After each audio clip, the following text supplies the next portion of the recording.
कहानी की शुरुआत साल 1944 से होती है। उस समय वर्ल्ड वॉर 2 चल रहा होता है, जहां चारों तरफ गोलियों की आवाजें गूंज रही थीं। यहाँ पर हम पैसिफिक ओशियन में एलिसन नाम के एक अमेरिकी कप्तान को देखते हैं।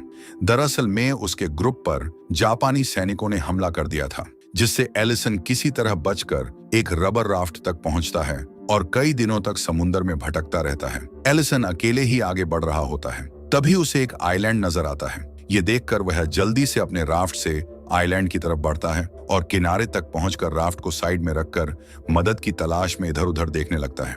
लेकिन उसे वहां सिर्फ पेड़ पौधे और चट्टानें ही दिखाई देती हैं। तभी उसकी नजर एक चर्च पर पड़ती है। एलिसन जब वहां जाता है तो उसे चर्च के अंदर से निकलती हुई एक कैथोलिक नन दिखाई देती है, जिसका नाम एंजेला है। एंजेला एलिसन को देखकर डर जाती है, पर एलिसन कहता है, डरो मत, मैं अमेरिकन हूँ, तुम्हें मुझसे कोई खतरा नहीं है। वो एंजेला से पूछता है, यहाँ कितने लोग रहते हैं? इस पर वो कहती है, मैं यहाँ अकेली रहती हूँ। ये सुनकर एलिसन को यकीन नहीं होता। एंजेला एलिसन को अपने ठिकाने पर ले जाती है और उसे खाना देती है।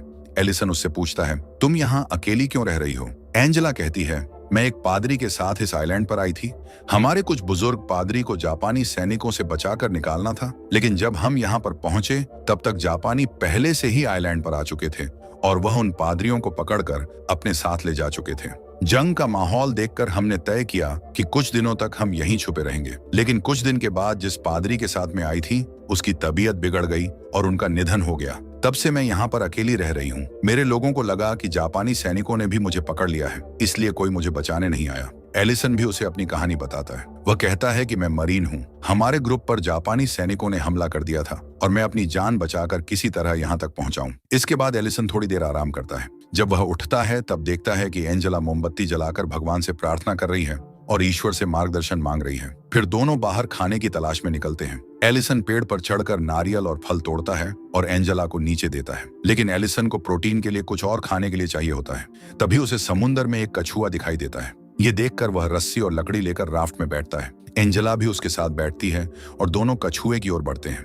पर एलिसन के लिए कछुए को पकड़ना इतना आसान नहीं होता। वह इस कोशिश में समुद्र में गिर जाता है, मगर एंजेला की मदद से वह कछुए को पकड़कर दोबारा राफ्ट में आ जाता है। इसके बाद एलिसन आइलैंड में लौटकर कछुए को पकाता है और खाता है। वो एंजेला से कहता है, इस आइलैंड में हमारे पास सब कुछ है। अगर कोई हमें बचाने ना भी आए तब भी हम जिंदा रह सकते हैं। एंजेला उससे पूछती है, तुम्हारे घर में कौन कौन है? एलिसन कहता है, मैं अनाथ हूँ। मैं 14 साल तक अनाथ आश्रम में रहा हूँ। पढ़ाई पूरी करने के बाद मैंने आर्मी ज्वाइन करने का फैसला किया, क्योंकि मैं अपने देश के लिए कुछ करना चाहता था। एंजेला भी उसे बताती है, मैं भी अनाथ हूँ। मुझे ईश्वर पर बहुत ज्यादा भरोसा है, इसलिए मैंने नन बनने का फैसला किया। इससे मुझे बहुत खुशी मिलती है और मैं लोगों को सही राह दिखाना चाहती हूँ। एलिसन और एंजेला एक दूसरे से काफी अलग होते हैं। एंजेला बहुत ही शांत स्वभाव की होती है। वह भगवान पर बहुत भरोसा करती है और नियमित रूप से प्रार्थना करती है, जबकि एलिसन भगवान पर इतना विश्वास नहीं करता और थोड़ा सख्त मिजाज का होता है। अगले दिन एलिसन और एंजेला को आसमान में जापानी लड़ाकू विमान दिखाई देता है। ये देखकर एलिसन एंजेला को लेकर छुप जाता है, क्योंकि अगर उन्हें देख लिया गया तो दोनों की जान जा सकती थी। एलिसन एंजेला से कहता है, हमें कुछ दिनों तक छुप कर रहना चाहिए। मैंने एक गुफा देखी है, वहां पर रहना ठीक रहेगा। एंजेला को भी यह सही लगता है, इसलिए वह एलिसन के साथ गुफा में चली जाती है और दोनों पूरा दिन वहीं रहते हैं। अगली सुबह उन्हें बम की तेज आवाज सुनाई देती है। एलिसन गुफा से बाहर झांक कर देखता है तो उसे दिखता है कि जापानी विमान आइलैंड पर भयंकर बमबारी कर रहा है। यह देखकर एंजेला बहुत डर जाती है और प्रार्थना करने लगती है।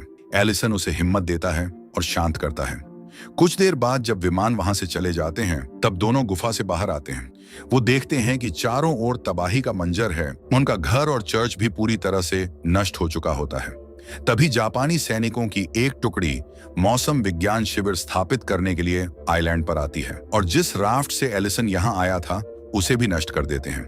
उन्हें देखकर एलिसन और एंजेला फिर से गुफा में छुपने को मजबूर हो जाते हैं। उनके आसपास जापानी सैनिक घूम रहे होते हैं। ये देखकर एलिसन सतर्क हो जाता है और एंजेला को एक और जाने को कहकर चाकू लेकर खड़ा हो जाता है।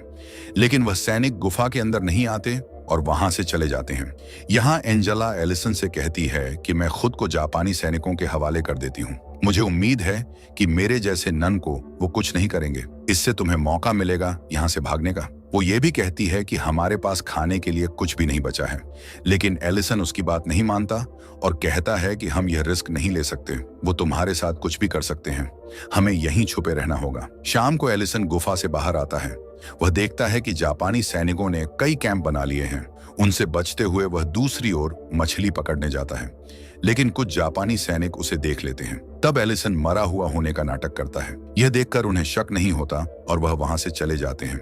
इसके बाद एलिसन मछली पकड़कर वापस गुफा में आता है और एंजेला के साथ मछली खाने लगता है। लेकिन एंजेला ने नन बनने के बाद मछली खाना छोड़ दिया होता है, मगर यहाँ खाने के लिए और कुछ भी नहीं होता, इसलिए उसे मजबूरी में मछली खानी पड़ती है। कच्ची मछली उससे नहीं पचती और वह उल्टी कर देती है। फिर एंजेला बिना कुछ खाए सोने चली जाती है। कुछ देर बाद जब एंजेला सो रही होती है, तब एलिसन चुपके से गुफा से बाहर आता है और जापानी सैनिकों की गतिविधियों पर नजर रखने लगता है। वो अपने चेहरे को काला कर लेता है ताकि कोई उसे सही से देख ना सके। जब उसे मौका मिलता है तब वह चुपचाप उनके कैंप में घुस जाता है और खाने का सामान एक बैग में भरने लगता है। तभी एक सैनिक वहां आ जाता है, जिससे एलिसन को वहीं छुपकर खामोश रहना पड़ता है।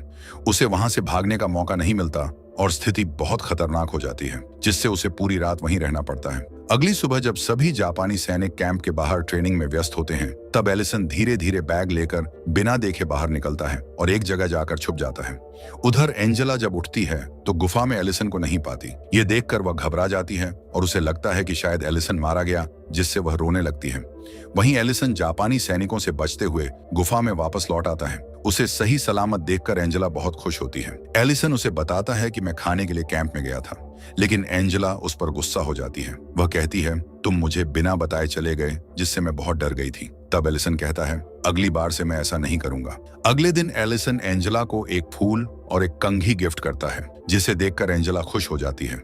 वो एंजेला से पूछता है, क्या तुम अपनी नन जैसी जिंदगी छोड़कर नॉर्मल लाइफ नहीं जीना चाहती? इस पर एंजेला बताती है कि उसने अभी तक अपनी अंतिम प्रतिज्ञा नहीं ली है और नन बनने के लिए 5 साल का समय दिया जाता है, ताकि कोई भी सही निर्णय ले सके, और वह अभी भी उस फैसले पर पूरी तरह अडिग नहीं है। दरअसल एलिसन को एंजेला पसंद आने लगी है, इसलिए वह नहीं चाहता कि वह पूरी तरह से नन बन जाए। तभी उन्हें बाहर से आवाजें सुनाई देती हैं और वह देखते हैं कि जापानी सैनिक द्वीप छोड़कर जा रहे हैं, जिससे दोनों को बहुत खुशी होती है। जापानी कैंप में छोड़े गए सामान से अब उन्हें खाने पीने की दिक्कत नहीं रह जाती। इसके बाद एलिसन एंजेला को बताता है कि वह बचपन से बहुत अकेला रहा है। उसने कई मुश्किलें झेली हैं, लेकिन अब वो उसके साथ खुश रहना चाहता है और कहता है कि मैं तुमसे प्यार करने लगा हूँ, इसलिए मैं चाहता हूँ कि तुम अपना नन बनने का इरादा बदल लो और युद्ध खत्म होने के बाद मुझसे शादी कर लो। ये सुनकर एंजेला चौंक जाती है और कहती है कि उसने खुद को ईश्वर को समर्पित किया है और वह अपने ईश्वर को धोखा देकर किसी और के साथ नहीं रह सकती। यह सुनकर एलिसन को बहुत दुख होता है, पर वो उससे कहता है, अगर तुम्हें मेरी बातों से ठेस पहुंची हो तो तुम मुझे माफ करना। रात को दोनों खाना खाने के बाद बैठे होते हैं। तभी एलिसन को जापानी शराब की बोतल मिलती है और वह ज्यादा पी लेता है।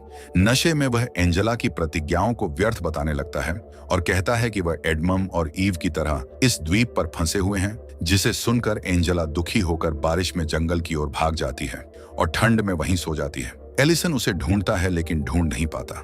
अगली सुबह वह बेहोश हालत में उसे पाता है। एलिसन एंजेला को गोद में उठाकर कैंप की ओर ले जाता है। तभी वह देखता है कि जापानी सैनिक लौट आए हैं, इसलिए वह एंजेला को लेकर गुफा में चला जाता है, जहां उसकी हालत और बिगड़ जाती है। फिर एलिसन अपनी जान जोखिम में डालकर जापानी कैंप में घुसकर कंबल और दवाइयां चुराता है, लेकिन एक सैनिक उसे देख लेता है, जिससे बचने के लिए एलिसन उसे चाकू मार देता है और लाश छुपा देता है। वापस आकर वो जल्दी से एंजेला के गीले कपड़े बदलता है और उसे दवा देता है और पहली बार खुद प्रार्थना करता है। अगली सुबह जब एंजेला होश में आती है तो पूछती है कि उसके कपड़े किसने बदले। तब एलिसन बताता है कि उसकी हालत देखकर उसने बदले थे। वो फिर माफी मांगता है और कहता है कि कल उसने जो कुछ भी कहा वो नशे में कहा था। एंजेला उसे माफ कर देती है। तभी उन्हें बाहर बम की आवाज सुनाई देती है। एलिसन बाहर जाकर देखता है तो उसे पता चलता है कि आइलैंड में जापानी सैनिकों ने फिर से बमबारी की है, क्योंकि उनके एक सैनिक को एलिसन ने मार दिया है। यह बात उन्हें पता चल गई है, इसलिए वो लोग एलिसन को मारने के लिए चारों तरफ ढूंढ रहे हैं। एलिसन जब एंजेला को बताता है कि जब वह चादर लेने गया था तब एक सैनिक ने उसे देख लिया था, तो उसे आत्मरक्षा में मारना पड़ा। यह सुनकर एंजेला को बहुत दुख होता है और वह भगवान से माफी मांगती है। इसी बीच कुछ जापानी सैनिक खोजते हुए गुफा के पास आ जाते हैं। उनमें से एक कहता है, अगर कोई अंदर है तो बाहर आ जाओ, नहीं तो हम गुफा में ग्रेनेड फेंक देंगे। अब एलिसन और एंजेला के पास दो ही ऑप्शन होते हैं, या तो वह सरेंडर कर दें या फिर ग्रेनेड से मर जाएं। दोनों बहुत ज्यादा डर जाते हैं। एंजेला प्रार्थना करने लगती है। उन्हें लगता है कि अब उनकी मौत निश्चित है। तभी बाहर जोरदार बमबारी होती है और वहां मौजूद जापानी सैनिक जोर जोर से चिल्लाने लगते हैं। इससे एलिसन समझ जाता है कि अमेरिकी सेना ने आइलैंड पर बमबारी शुरू कर दी है। एलिसन और एंजेला गुफा से बाहर आकर देखते हैं कि अमेरिकी सेना के विमान जापानी सैनिकों पर बमबारी कर रहे हैं। यह देखकर दोनों खुश हो जाते हैं। एलिसन कहता है कि अमेरिकी सैनिकों को लैंडिंग आसान नहीं होगी, क्योंकि जापानी सोल्जर 4 तोप अपने साथ लेकर आए थे और उनको आइलैंड पर अच्छी तरह बिछा दिया गया है। इसलिए मुझे इन तोपों को निष्क्रिय करना होगा। एलिसन एंजेला से कहता है कि ईश्वर भी यही चाहते हैं कि मैं अमेरिकी सैनिकों की मदद करूं। एंजेला उसे जाने की अनुमति दे देती है। एलिसन गुफा से बाहर निकलता है और देखता है कि ज्यादातर जापानी सैनिक मारे जा चुके हैं। वह खुद को बमों से बचाते हुए दौड़ता है और एक एक करके तोपों को निष्क्रिय करने लगता है।